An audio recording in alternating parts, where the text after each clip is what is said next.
What's up, Outliers? Happy Wednesday. Welcome to a stock market update. Today, I'm kind of blending a little bit more of the skill development segment for tomorrow since there isn't going to be one. And I want to revisit a topic we were talking about recently in the community, zoom it out a little bit more, which is the idea of like different methods to trading when the market is near or at all-time highs. This is one of those periods where people start to get really, really nervous and squirrely. You'll start to see everybody calling for the downside. There's going to be some post any second now about Buffett sitting in cash. These things are never late. The train is never late. And the interesting psychology behind that is just so fascinating, and I want to spend time talking about it. But let's first start talking about the current state of the market. What do things look like right now? And at a high level overview, things are clearly demonstrating strength. We're continuing to see strength. Now, there, as always, are pockets of weakness. The interesting thing I'm finding so far about the pockets of weakness is that most of them are and continue to be the same ones that we've been noting for a while now. So a great example of this, healthcare. Healthcare continues to be an insanely great example of weakness. It's been persistently weak essentially the entire year. That's led to a lot of really great fade opportunities because one of my preferred trades so far this year, I was literally just looking at a couple other things in healthcare. And one of my preferred trades so far this year has actually been finding things that have been trading towards the middle of this sector. So meaning not things that are at the top or even things that are at the bottom. That's kind of another trade, but things that are in the middle that are following the momentum of the broader sector. And all I'm doing is waiting until some of those get slightly overextended and then fading them. Typically, the fades can be done either via short calls, via long puts. What I'm mostly doing is synthetic shorts. And that's literally just because I want the full exposure. So one of the benefits if you're buying puts is you'll have a little lighter exposure if you're directionally wrong, but then if you're directionally correct, you'll also have lighter exposure there. The reason for that is most of these are pretty short-term trades. They're not things that I'm holding on to for any significant durations of time.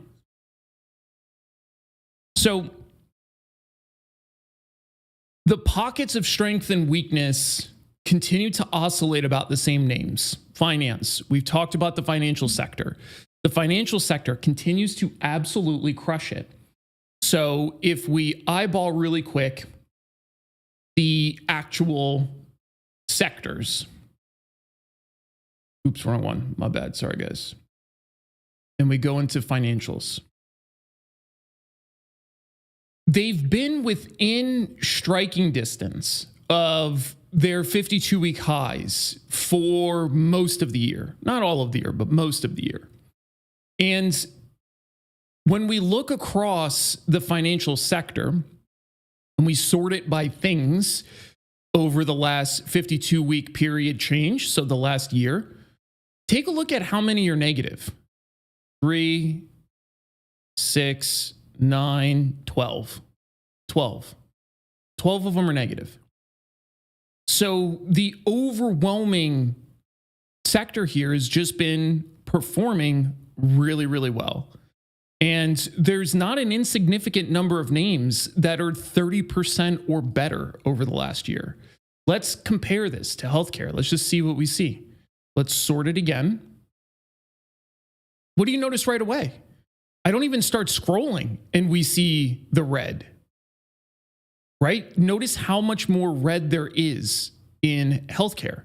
Now, there are some companies that are doing really, really well. We've actually talked about some of these because these continue to absolutely defy the broader trend. These companies tend to be really interesting to play because if there is a rebound in healthcare like these moves here, those companies tend to fly. So I'll show you an example of what that might look like. We'll use this one. That's fine. Let's do XLV, and then let's do CAH, and then let's do Gilead. So if we take a look at the overall trends that we see here, it's kind of like defunct, right? Definitely a little bit broken. It's not anything that's directly aligned. But what I want to show you is the relationship between some of these and the broader sector, and how much some of these are literally driving the broader sector kicking and screaming. So if we take a look at this little up phase in here, this is a good example, because Cardinal Health obviously had a great pop on the 12th. If we take a look at the 12th in here, up day, but obviously nowhere near the same scope that you see here. However, during the period preceding, the overall sector had been gaining some steam.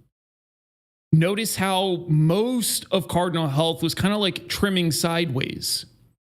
More often than not, when you have some of these stronger names, as the sector starts to rally, unless there's some sort of fundamental change in information in the baseline, more often than not, you'll see some sort of normalization with the leaders of the sector. And this ended up happening in here, where didn't happen during this phase. It was oscillating sideways, kind of got bottled up enough. And then we saw a pretty strong rally out of Cardinal Health that's since been weakening down. And then especially post earnings is looking rough. Essentially the same story for Gilead. Now, these can be really interesting plays, but a lot of times they're a little bit harder to get at. And it's just because trying to play the strength within a weak sector is absolutely viable, but it's very nuanced, because it's super easy to get caught in a broader market downturn or a broader sector downturn. And the horse that you're betting on just happens to falter with the broader sector. It's kind of like if there's two different scenarios. One scenario is you get to bet on somebody, two people that are running. Scenario one, the runner has a tire tied around their waist. Scenario two, they don't. Who am I going to bet on? I'm going to bet on the person without the tire. Well, that's kind of the scenario when we're talking about the sector. The sector becomes the tire, where even if you have some of these leaders that want to lead, that want to do well, that despite the fact that the rest of the sector endemically is not doing well for a litany of reasons, it is doing well, but that still slows it down.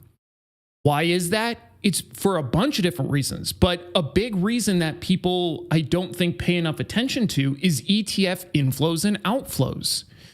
As companies move money into ETFs, the ETFs then purchase the component stocks. So if somebody's buying XLV, XLV is going to constitute that flow of funds into the holdings so that it can maintain the balance that it's supposed to. So if the entire sector is doing shit and people are like, I don't want to deal with this. I don't want to be long XLV right now. I'm going to take down my healthcare exposure. They could do that. But as they do that, that literally pulls money out of the individual components like Cardinal Health, like Gilead, that might otherwise be doing well. The cool part is that when that script flips, that's why a lot of times you'll start to see these things absolutely fly, because they want to, but they're being constrained for whatever reason. In this case, it's just because healthcare is under like structural fire right now, as a lot of you guys know, with what RFK is looking to do to revamp a lot of healthcare. So the sector itself is definitely in an interesting spot.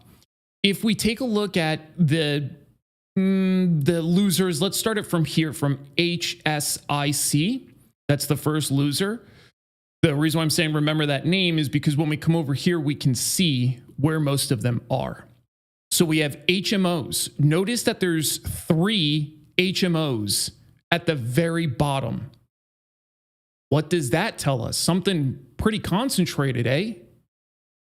Then we notice a lot of biomedical. Realistically, biomedical is like that, even at large cap scale. But it's not necessarily, it's not like biotech and stuff like that that really starts to get super parabolic.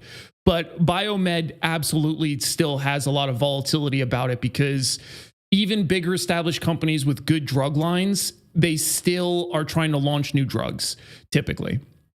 And as they're doing that, their price is going to be pretty reactive to how those drugs are received. And again, if we look at some of the losers here, we have mRNA, no shock here, especially based on the drama that was going on with them. And I also noticed Eli Lilly here in terms of pharma.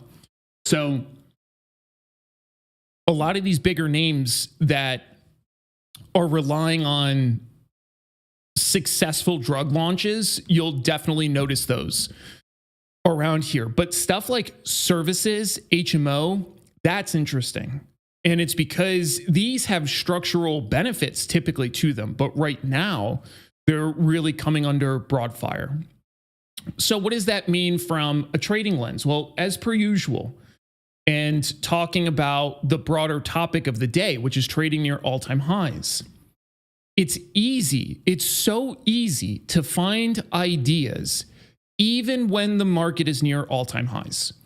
Traders a lot of times are just reflection of normal people, and normal people just like to bitch. They just want to complain about shit. And I obviously find it super annoying. I don't want to hear it. If you look at markets, there is always stuff to do. Always. You just have to learn how to look for different things. So let's deconstruct this disease that people have, where it's the market is at all-time highs and now I'm scared. Now there's going to be a pullback. Now I can't find trades because the index that I typically trade has really, really low volatility.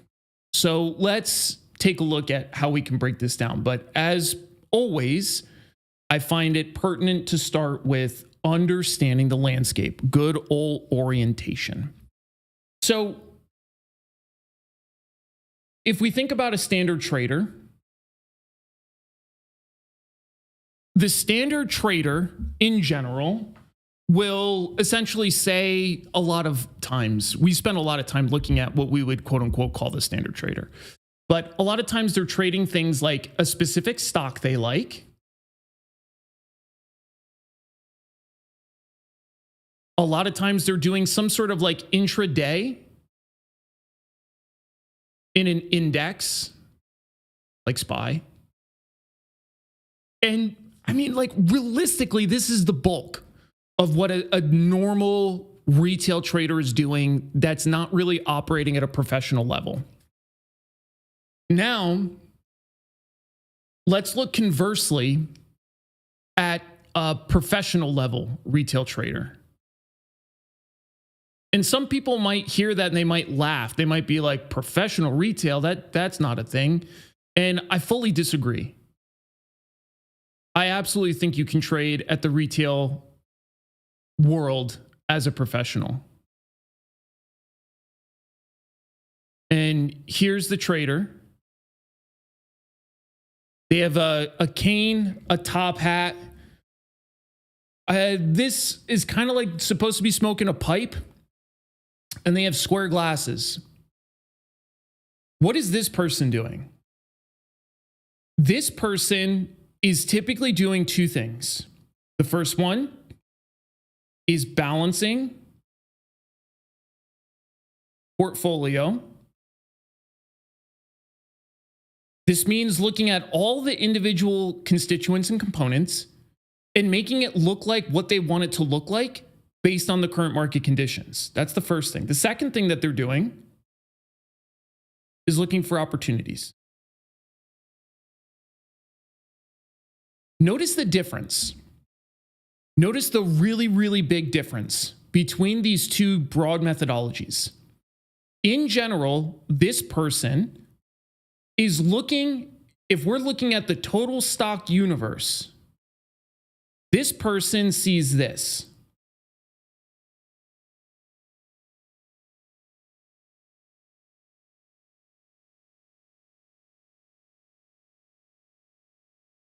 That's kind of it, right? Stuff like that. It's obviously more than 4 names.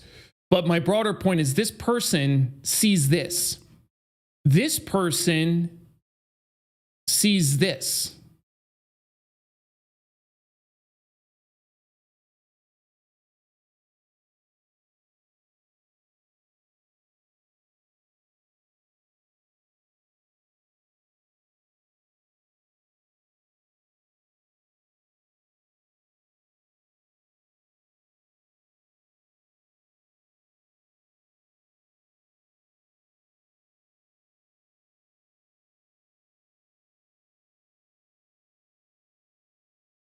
What's the difference?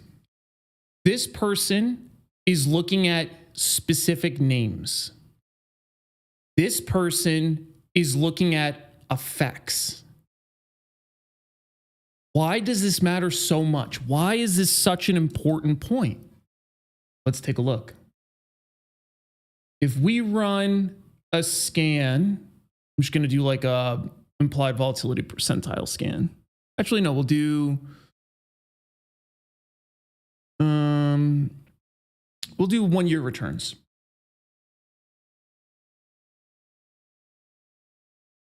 Yeah. So this is looking at 1-year returns. I don't really have to click the button. It doesn't necessarily matter for this example. Let's lower this to like 2.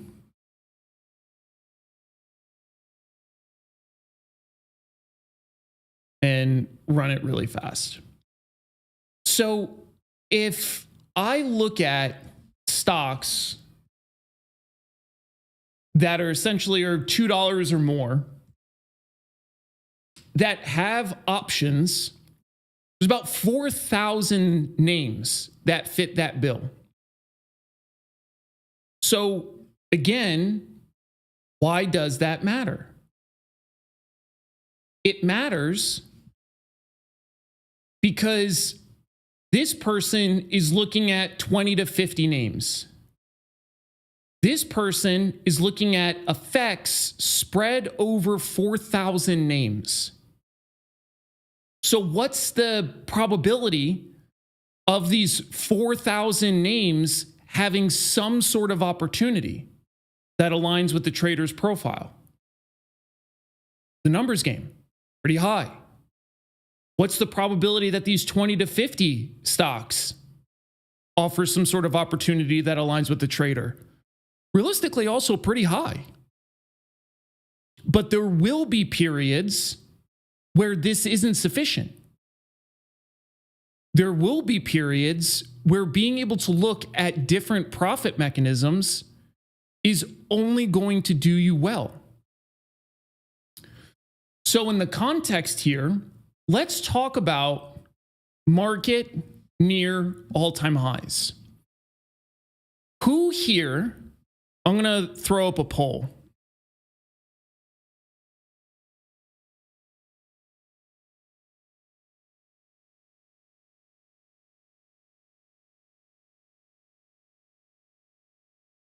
And I want you to be honest.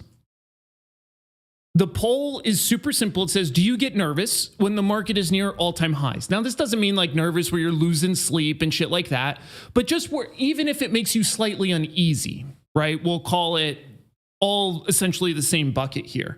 It makes you slightly uneasy. Still qualifies in this context.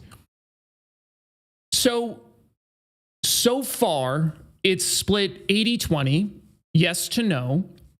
And although it's a small sample of 5 votes, this is really normal. If we look across the internet, if we look across Reddit, again, great place to sample what the normal trader is doing, the numbers probably line up with what we're seeing in the poll right now. We're definitely over half. We'll start to feel a little bit uneasy when we're near all-time highs. Why is that? So if you answered yes, that you get a little bit nervous when the market is near all-time highs, can you articulate to me why? I want to talk about it. And I want to specifically capture the direct elements that you have going on, because there's different reasons that I've seen, and I'll round out whatever you guys tell me.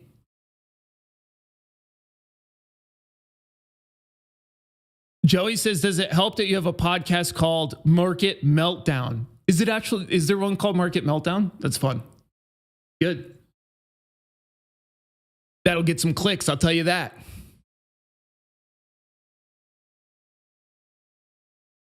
Let's think of the reasons. Why do we get nervous? Why uneasy?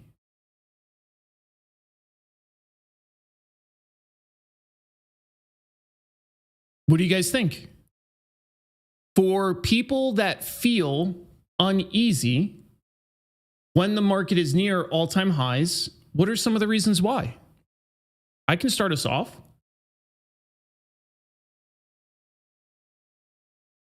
No bargains.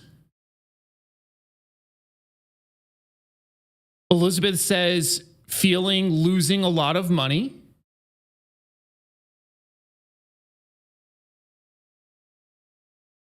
So loss potential / pullbacks. Completely normal. G36 has some sort of erectile dysfunction.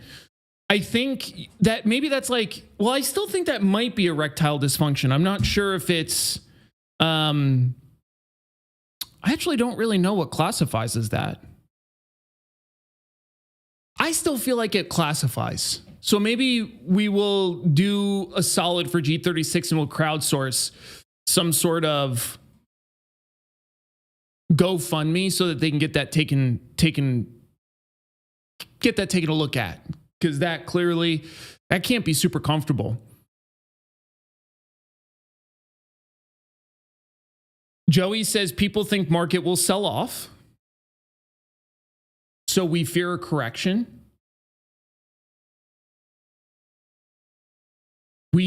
So let's talk about these. How do we fix these? How do we logically address each one of these?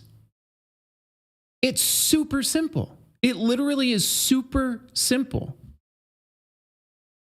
No bargain. There's always a bargain.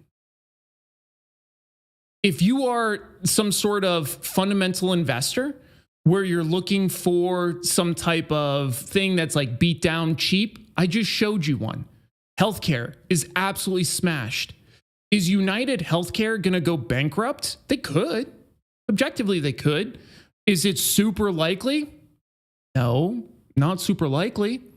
They're pretty beat up right now. So there's always bargains. But again, it's difficult to find a bargain if your universe is constrained to just a handful of names that you are personally familiar with. So that's the first thing. Loss potential pullback and correction, these two have the same fix.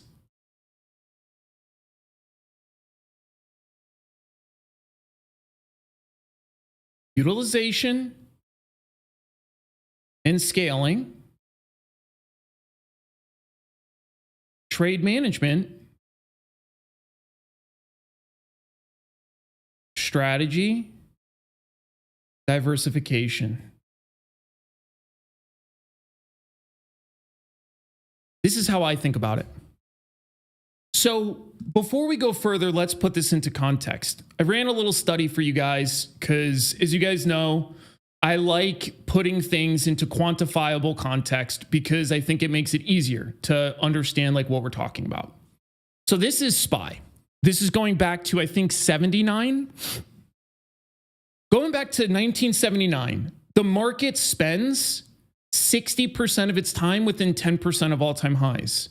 It spends about 44% of its time within 5% of all-time highs.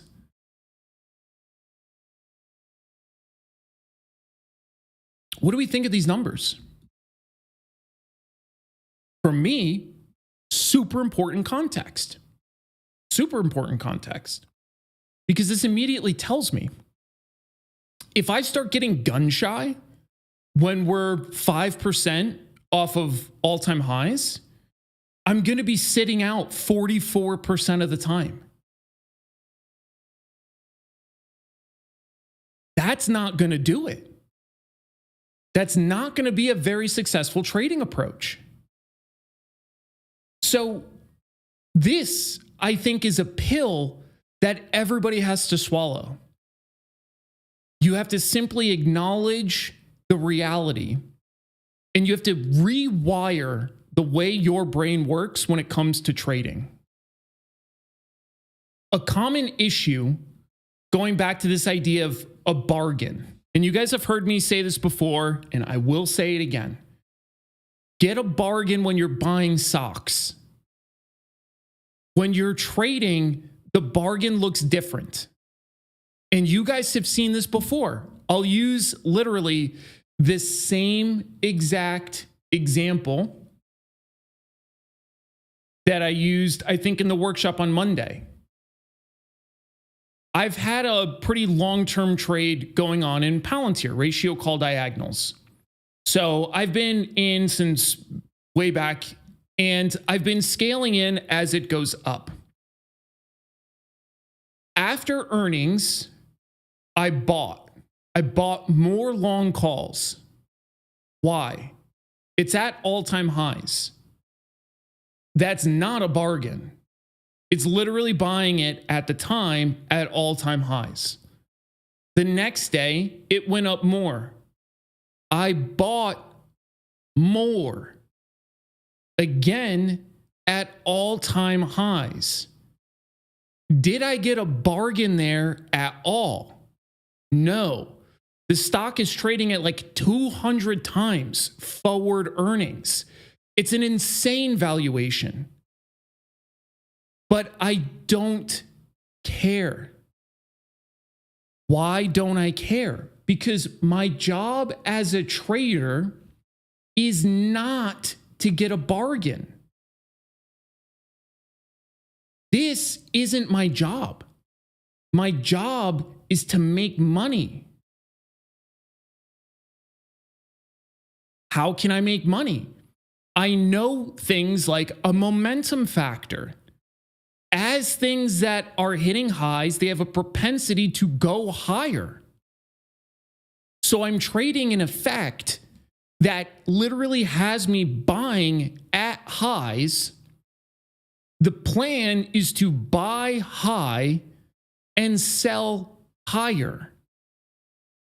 So if you are stuck applying this standard modality that you are bred to have, being just a Westerner consumer, in terms of getting a deal, getting a bargain, getting a sale, that doesn't work well in trading. Investing, as I will always concede, it's a little bit different.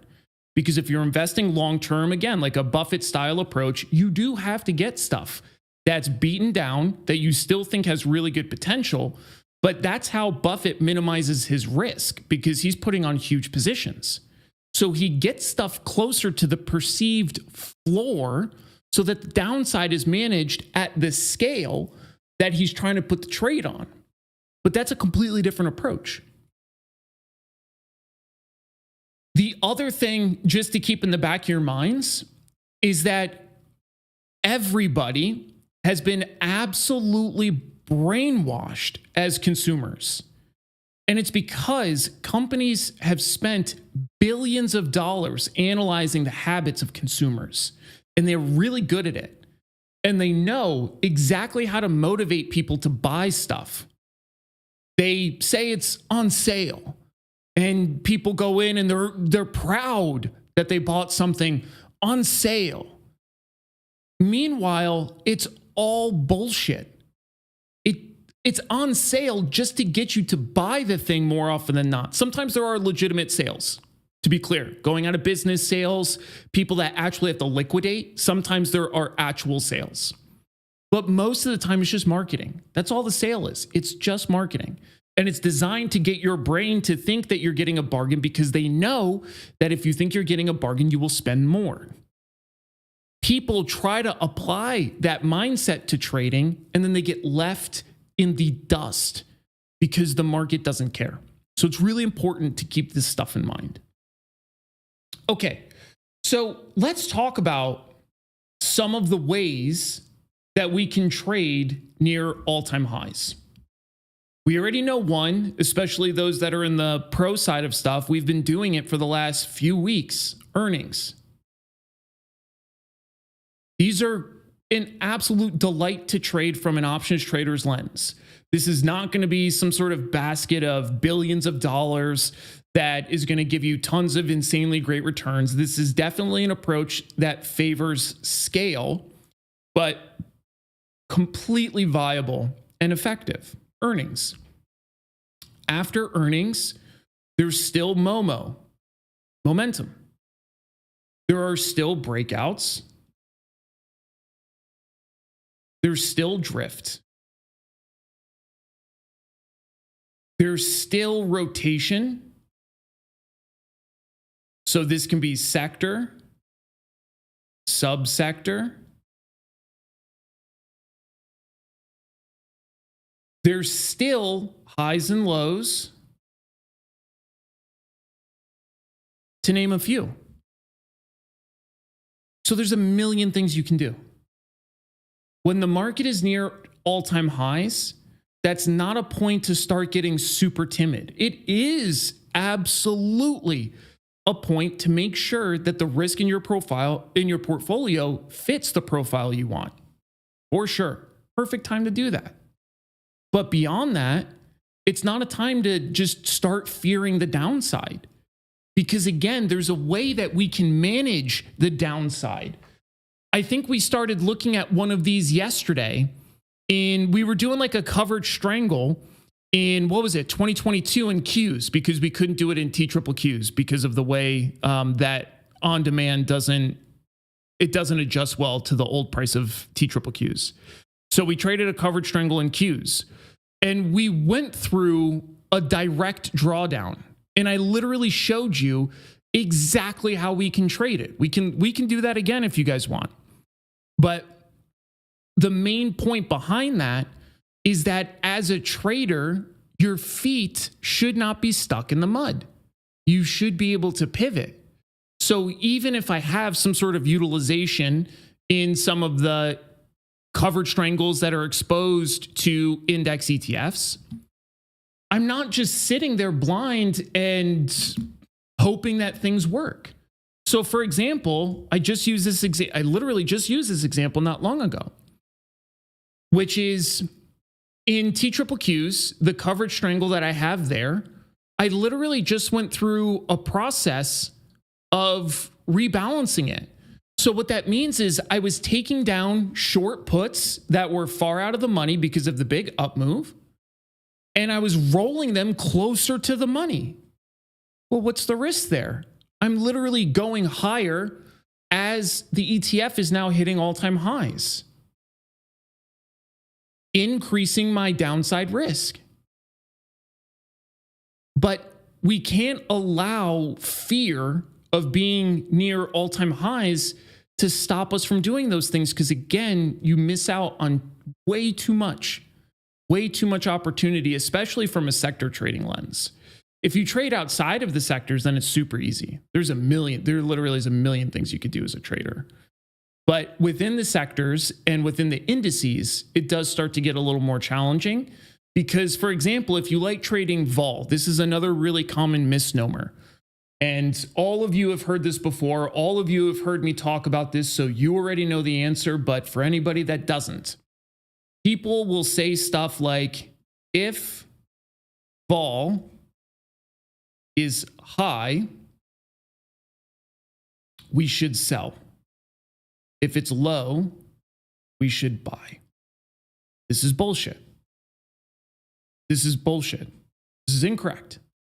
It's way too much of an oversimplification, and it misses some of the most important nuance when it comes to the idea of buying and selling premium. So there are plenty of periods where low volatility can be more profitable to sell than high volatility. Plenty of periods. If I look at the trailing 5-day average return performance of my 0 DTE strategy, it's outperforming the period that we went through back here. Why? Because the thing isn't moving as much. Implied is happily trending over realized way more consistently with way less volatility. The average P&L goes down, but the frequency of having losses also goes down. There's a relationship. So the important part here is, again, like those kind of broad platitudes, they're meant to be simplifying assumptions, and there's a use for those kinds of simplifying assumptions. But for a more nuanced trader, those simplifying assumptions scrape away way too much opportunity. So what I want to do is I want to do some scanning with you guys. So before we move on to scanning, I want to know if you have any questions about what we talked about, anything that you want to add. I'm going to go grab a water, so I'll be right back, and then I'll catch up.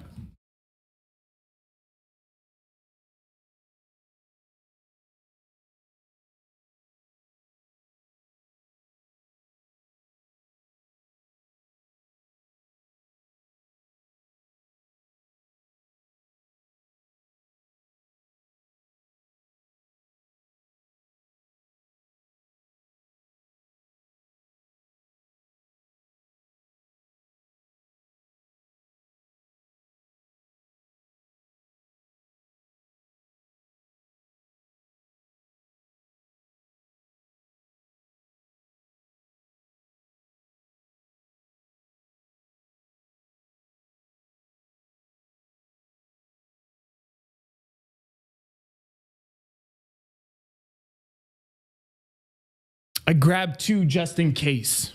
I never know if we're going to go off in some super cool conversation, and your boy doesn't want to skimp out on those. We're rolling with the pineapple spindrift, which is pretty good. All right. Oh, actually, rational, that was a really, really great point that is also worth discussing, because this is another thing that you will see actually quite a lot, is this word or this sentence.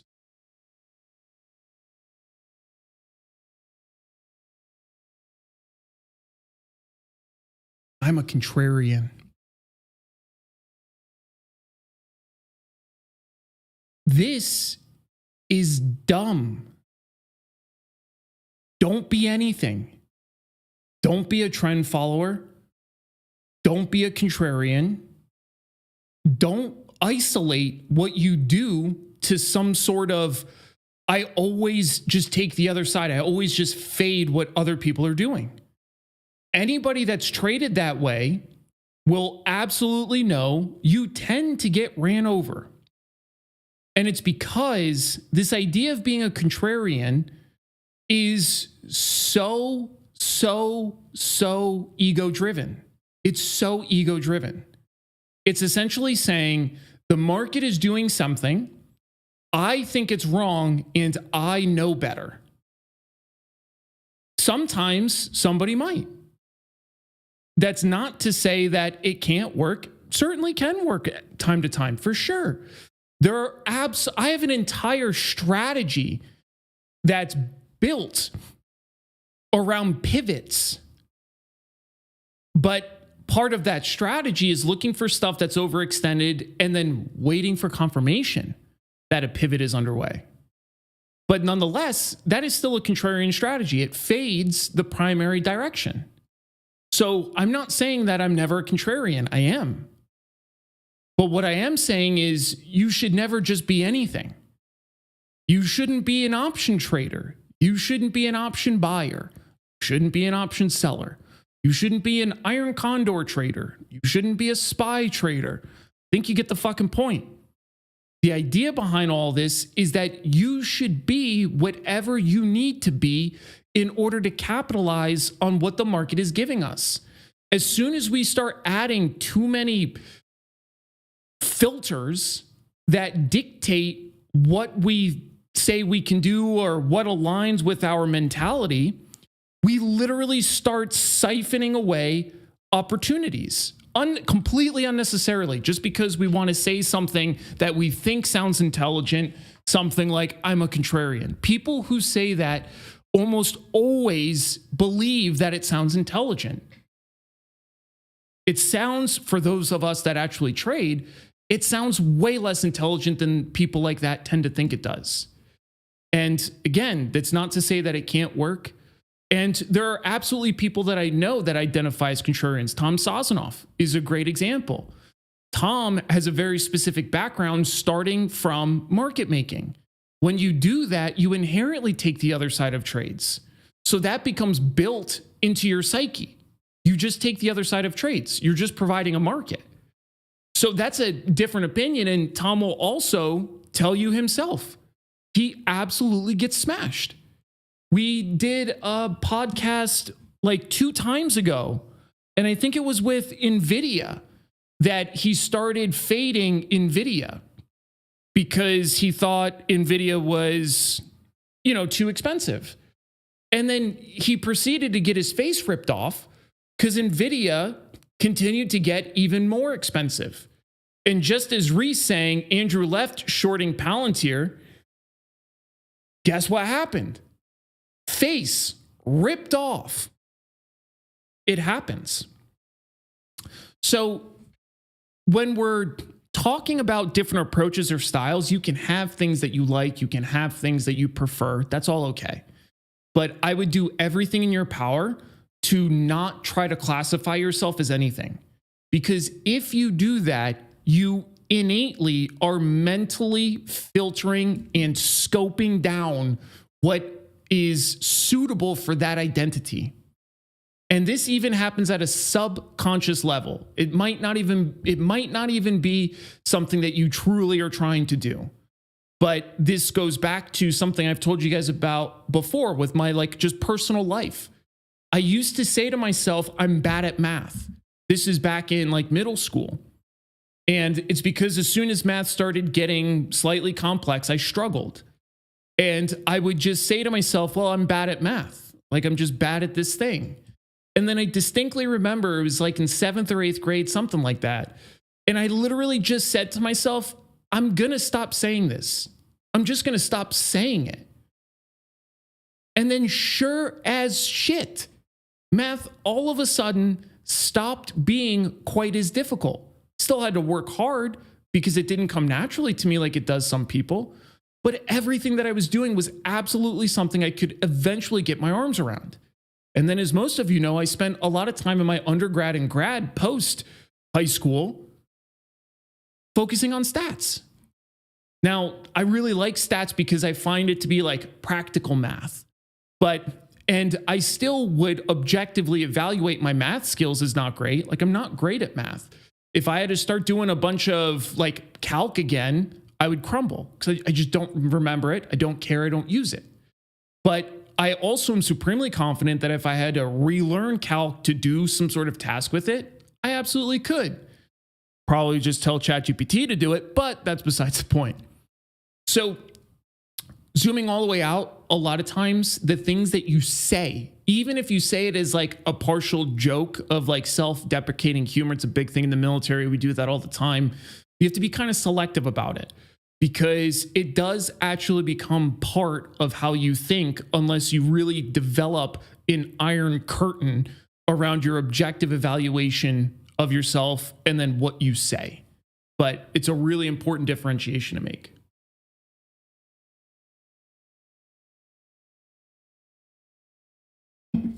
Okay. Let's do just a little bit of scanning. Rational says too many people are bearish for this to be a top. Well, and that's always another thing too, right? Is traders spend so much time trying to say what other traders are or what other traders are feeling or what they're hearing on the street, which is always kind of a fun exercise. But the main thing is what's price doing? And we can objectively look at that kind of stuff. So if we want to know what's happening to price, we can take a look at where money is going. Are we seeing flows coming into funds or out of funds? I can see funds going into IBIT. IBIT is also near all-time highs. I can see funds going into SPY. SPY is at all-time highs, right? So I can objectively evaluate what's happening based on where the actual money goes. That typically is a better exercise, I think. Kirk says the example last night was great of how downside move can be buffered within the live coverage strangle and how to adjust basis when the market drops. Less fear when a plan in place. That's exactly correct. That's exactly correct. Because one of the reasons why people feel fear when we're near all-time highs, and it's not unfounded, like I said, it's completely rational. But the problem is you do have to manage it. And one of the easiest ways to manage it is by taking the time to define profit mechanisms, to build strategies that allow you to extract value from those profit mechanisms, and have a plan that you truly trust. Because I say this before and I'll say it again, I don't care what the market does. I really don't. And it's because it is my long-term opinion that the market will continue to grow. It's my opinion that in the long term, stuff like technology will be more valuable 3 years, 5 years down the line than it is today. So when I'm trading the covered strangle in a 3 times levered index ETF, I don't care if it goes down. It just went down 65% or something like that earlier. Let's measure it. I don't remember the exact measurement. 63, my bad. 63% it went down. And I had a covered strangle on during this in TQQs. Went down over 60%. And you guys saw the way that I managed it. At no point was I freaking out. At no point was I like, oh shit, what should I do? Literally just looking at what's happening, evaluate, and then make a decision based on really my experience building the strategy, and then just execute. That's literally all that has to go into it. It doesn't need to be this crazy thing. And what was it? I think last night, the example we did in Qs was literally buying it like here, right? It was like the 13th or the 12th or something of February. We looked at an example similar to this, where in 2022, if we go back far enough to look at the example we looked at yesterday, we literally simulated buying it effectively at the top. Here. Oops, definitely not there, my bad. Here. So we went back to the December like 22nd or something like that. We got it somewhere right in here. And we literally simulated trading the strategy at this point through this. And it's not that crazy. It's not that difficult. The thing is that you have to be comfortable under pressure. You have to believe in what you're doing, because if you don't, that's when you deviate and you bail. But there's all sorts of management techniques that we could do based on the stuff that we're doing. So for example, in something like a covered strangle, as I'm managing that trade to get better base, better spot price sensitivity and stuff like that, I'm trading other effects. I'm trading stuff to the downside to give the portfolio tailwinds. I'm trading earnings still. I'm trading these other effects while I'm working around that base position. So all that summarized, don't be afraid of highs. If you have a plan, that's really all you need. The difference, though, is that you need a plan that you're confident in. And confident you can't fake it. If you cobble together a plan that you don't really understand or you don't trust it, there's absolutely no confidence in that, and it's not going to work. You will crack. And it's because it's normal. As you see your personal wealth evaporating, if you aren't super confident in what you're doing, you'll crack. But there's no reason to. Because if you take the time to develop a logical plan that you can prove to yourself is sound, then that goes away. Rational says Zimbabwe stock market is up, but are you measuring the stocks or the currency? Oh, wait, hold on. I'm fucked. I don't know. I don't know what that's pertaining to. My bad. That seems super random. Darkmark says, do you think Palantir is still a decent price for entry into buying and holding shares? Entirely depends on what you think. So do I think Palantir is at a quote unquote decent price? No, I think it's super expensive. But do I think that Palantir can't continue to go up despite being super expensive? Of course not. That's why I bought here and that's why I bought here. So the way I think about stuff like that is the thing that I'm looking at, is the thing that I'm trading, giving me some sort of indication that it's priced effectively, or at least is there a decent opportunity around it, which right now there certainly is. So we went through this together. I forgot when, earlier this week or something like that. It was after its earnings, but I want to just highlight a section from it. We literally just looked at this together.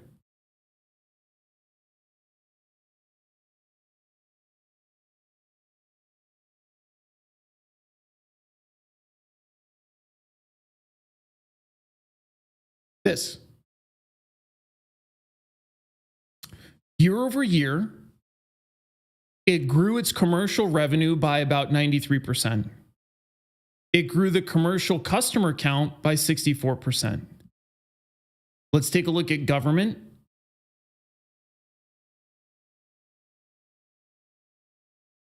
%.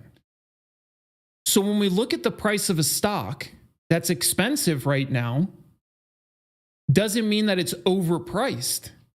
That's hard to say. Because again, like right now, it's priced at like 200 times earnings.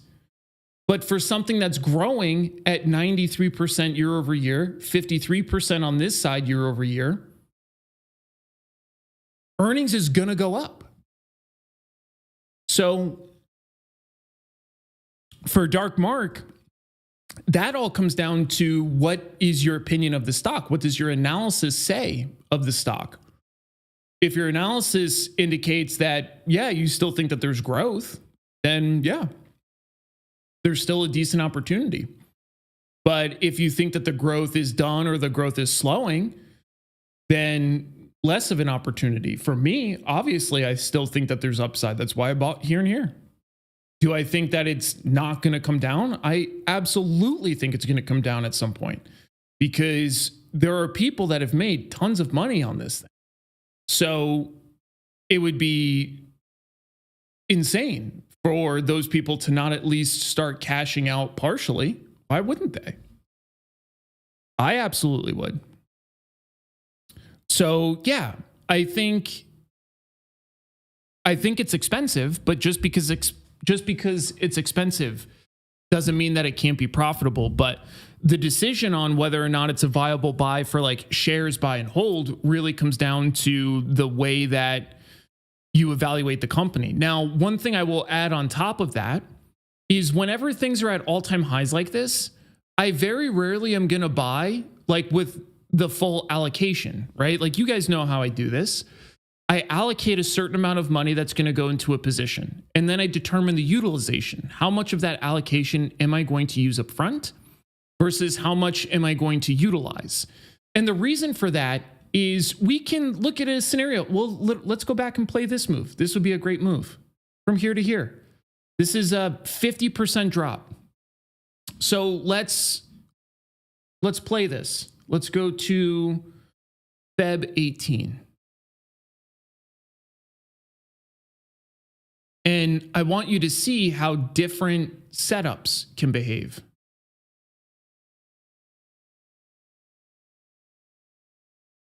Feb 18.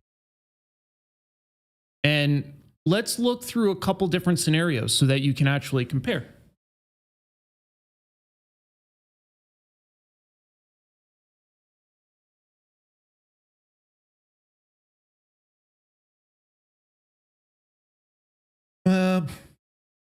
Yeah, we can use this. I'm gonna move this off to the side, but I just want you guys to see like what I'm gonna fill in, which is essentially this. The other thing that we could do is trade like an actual covered strangle in it, like simulate it, but I don't think we need that necessarily for this example.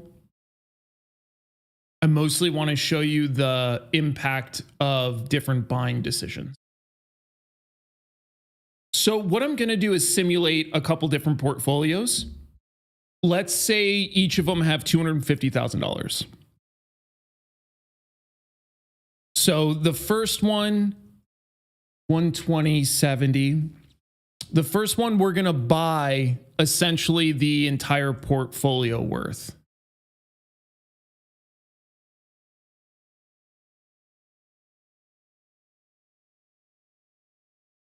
Gotta get rid of this. And we're going to buy it for 120.70.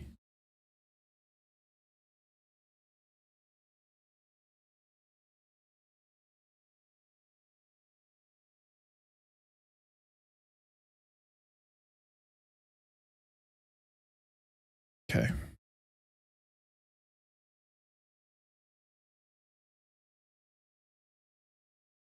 So that'll put us at like, what, 2,300? Nope, too much. 2,150? Nope, too much. 2,050?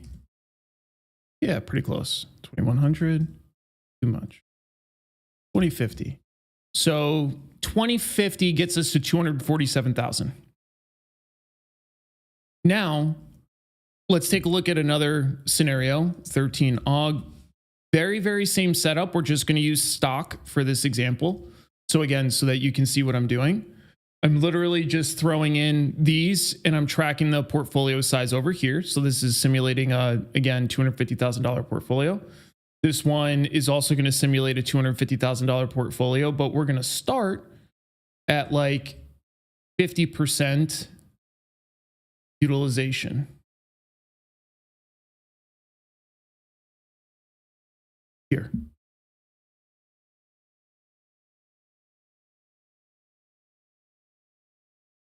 Cool.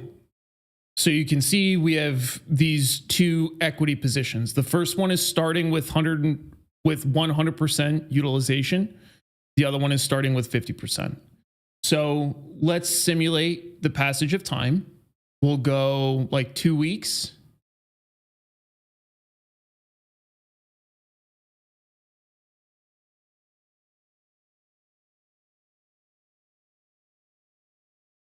Let's measure what the distance is here.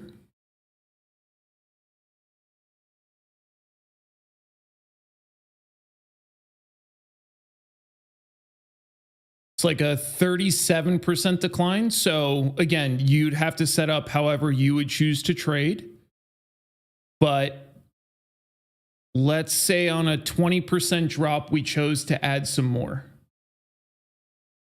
So on this 20% drop, this stock would have been trading right around like 105, we'll call it. So let's do that on 20 Feb.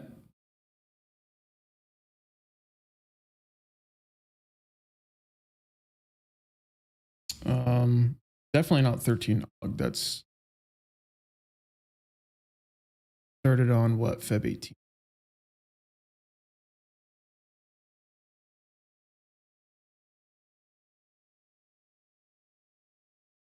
Feb 8.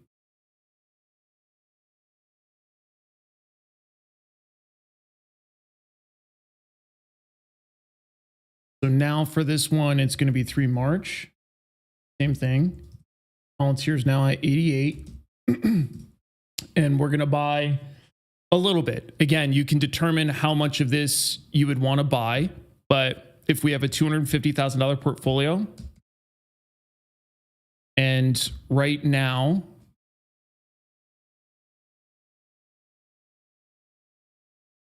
we're using 126.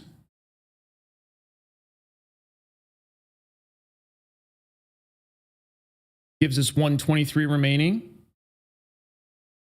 So then what we can do is we can say, based on different moves, I want to add a certain amount more. So maybe in this case, we want to add like 10, 15%.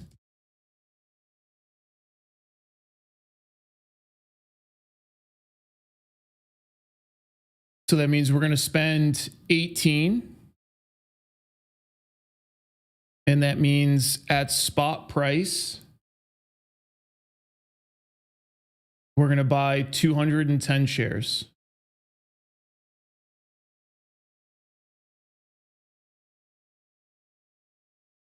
Okay, so we do that. 210 go on. We get those at 88.03. And so on and so forth. Now, what's the downside to this? Well, the downside to this is if you're trading and it goes up and you're only using 50% of your money, well, now you miss out on some of the upside. So that's why you have to determine what initial amount of money you're comfortable with. In this case, I just picked 50%. It could be 75%. It could be whatever you want. But then from there, you can choose different scaling in protocols as the thing goes down. Again, it can be whatever you want. As it drops 5%, you add 2%. As it drops 15%, you add 15%. As it drops 20%, you add 10%, whatever. But we did a session not that long ago that I made very clear this idea of units. And I want to reinforce that point really quick, because that I think will be useful for you guys as you kind of loosely consider the example here. So anyways, right now, the average, let's see what the basis is for that trade, just out of curiosity.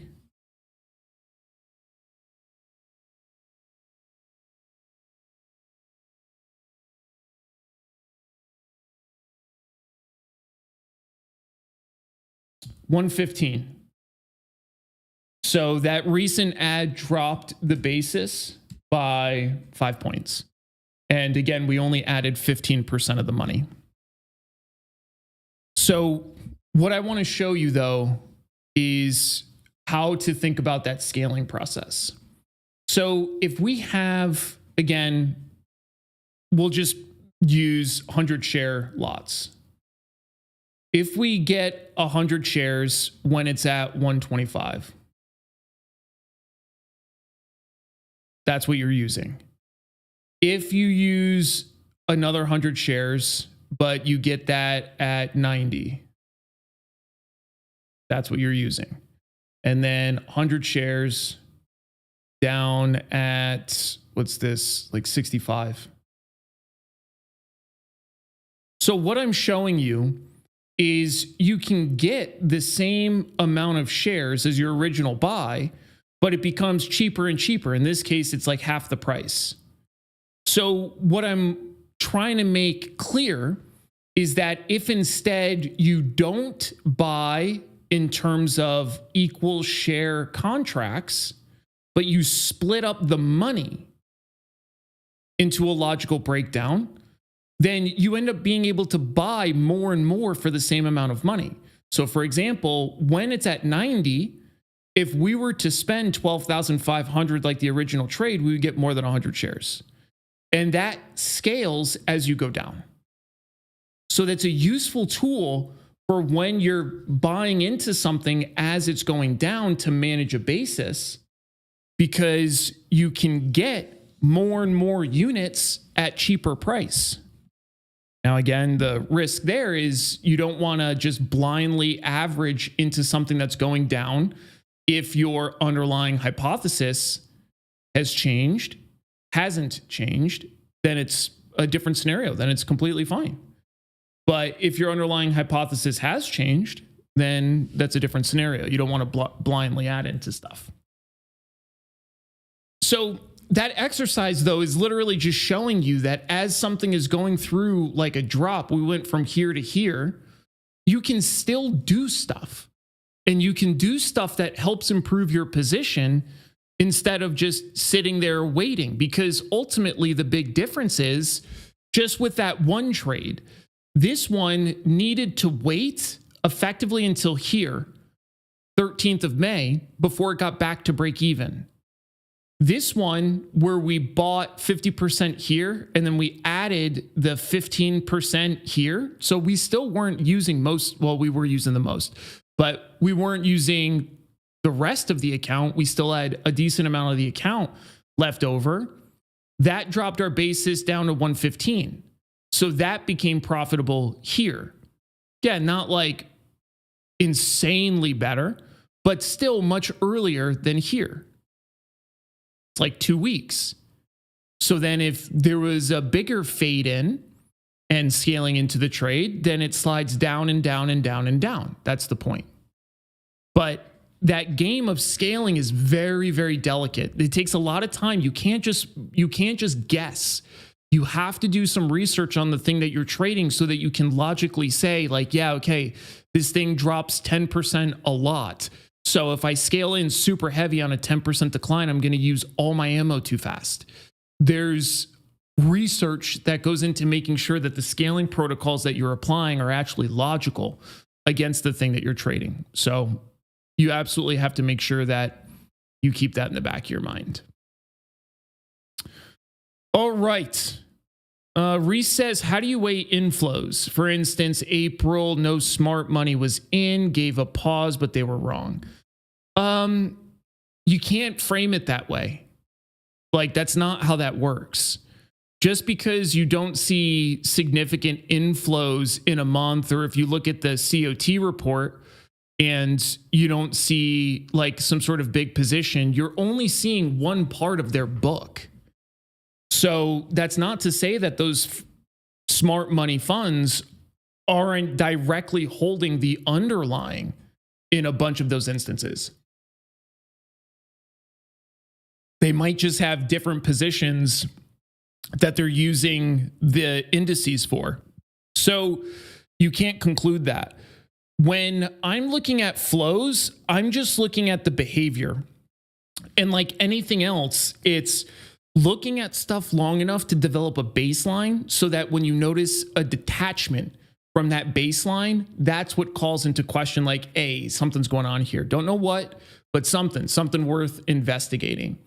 That's how I think about flows. They don't really tell you much because, again, all of those entities will have bigger portfolios that still might be net long, even if they're net short on E-mini futures. It's super context dependent and we'll never have the full picture. So what I care more about is using each of these as data points to weave a tapestry of what's going on. That's how I think about it. Kirk says, what did my buddy decide to do with the shares and the calls? I actually don't know. I don't know where he landed. He did, yeah, I don't remember because we talked a little bit about it loosely and then we hadn't caught up on like what the final decision was. So I don't know yet.